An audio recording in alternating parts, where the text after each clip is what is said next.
Hi అండి. ఈరోజైతే నేను మధ్యాహ్నం లంచ్‌లోకైతే వంకాయ, టమాటా కూర వండుతున్నా. అట్లనే పచ్చిపులుసు కూడా ఏస్తున్నాననమాట.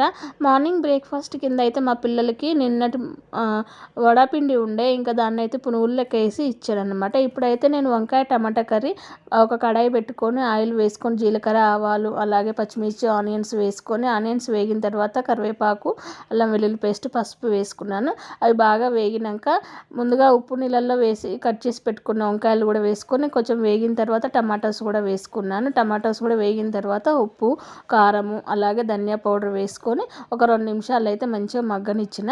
అంతే, ఇంకా టేస్టీ వంకాయ టమాటా కర్రీ అయితే రెడీ అయిపోయింది. నేను దాంట్లో వాటర్ వేయట్లేదు, ఎందుకంటే ఎట్లాగో పచ్చిపులుసు వేస్తున్నాను కాబట్టి. ఇంకా అందులో వంకాయ కూర అయితే దగ్గరికి వండాను అనమాట. ఇంకా పచ్చిపులుసు కూడా రెడీ అయిపోయింది. చూడండి, వేడి వేడి అన్నము, వంకాయ టమాటా కర్రీ, అట్లనే పచ్చిపులుసు అనమాట. ఇంకా ఆ వంట అంతా అయిపోయిన తర్వాత గిన్నెలన్నీ తోమి సింక్ అయితే నీట్గా పెట్టాను. Bye bye.